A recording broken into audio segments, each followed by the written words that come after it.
His name was Mason Tolliver. He was 41 years old.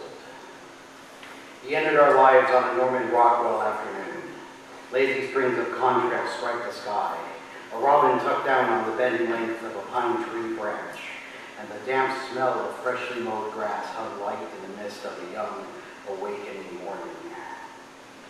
His parole officer told us that, in accordance with the laws of the state of Florida, it was his obligation to inform the new neighbors that Mason Tolliver was a registered sex offender. My parents nodded. When Mason introduced himself at our doorstep, they told him, with as much calm as they could muster, not to return. He tipped his Seahawks cap and drove off.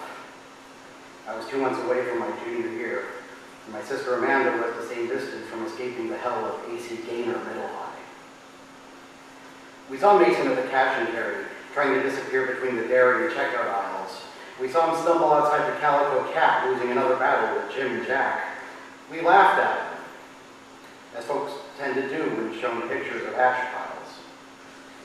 We never saw him near the schools. He wasn't allowed within 500 yards. The town talked when Mason and one of his reprobate friends from the Calico attended my sister's dance recital on 4th of July weekend. Neither of them had any family involved, and neither feigned interest in the arts. Those in attendance gave him a wide berth as if a leper's bell had gone off and reverberated throughout the auditorium.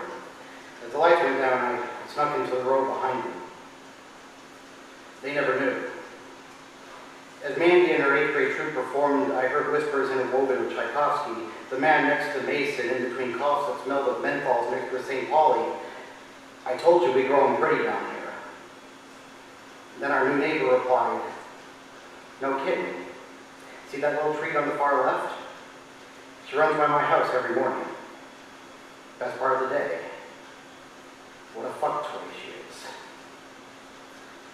The next week, the alarm went out. A girl from Gaynor Middle, Janelle Halperin, was reported missing. She shared everything with Mandy. CDs, dresses, accessories, that, and shoulder-length blonde hair, hazel eyes, popularity with the boys at school, and most importantly, a gentle belief in the kindness of strangers. The town waited for Mason to trip up, and even the bars wouldn't let him in anymore. I found him stretched out on a park bench on a September Saturday, drenched in sweat and smelling of a week-long shower. I told him we had a pitcher waiting at the new Thirsty Osprey on Gasparilla Road.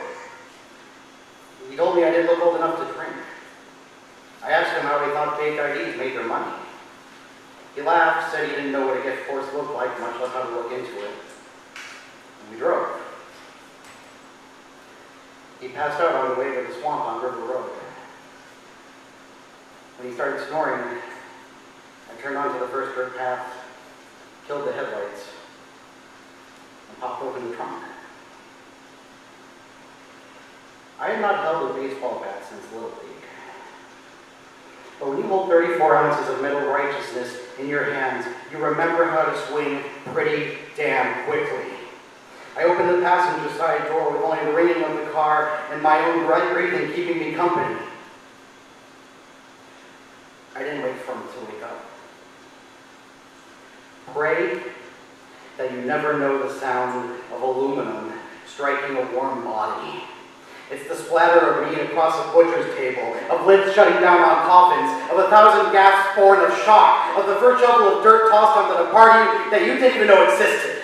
He pleaded for me to stop after I pulled him out of the car through split lips and the steady rainfall of teeth, and he curled up into submission, his cries regressing into a bullied child, and I felt like I was being visited by ghosts, that he hadn't just stolen their innocence, but their voices as well, and I kept swinging until I could hear new sounds drowning them out, of confessions hemorrhaging through broken resolve, of sins fracturing inside his ribcage, and the joy of others escaping from his breath, and I yelled, "You won't touch her!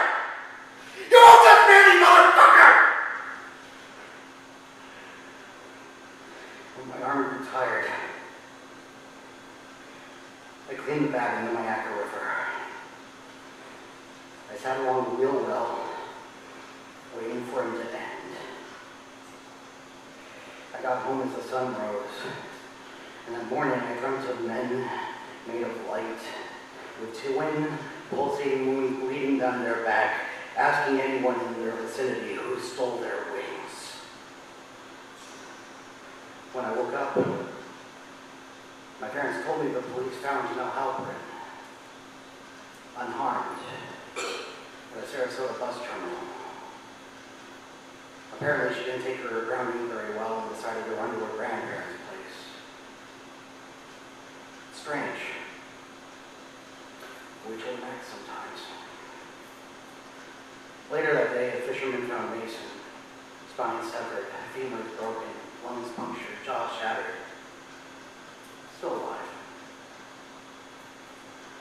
It was several months before the days became heavy enough to snap through secrecy, and I walked to the sheriff's office.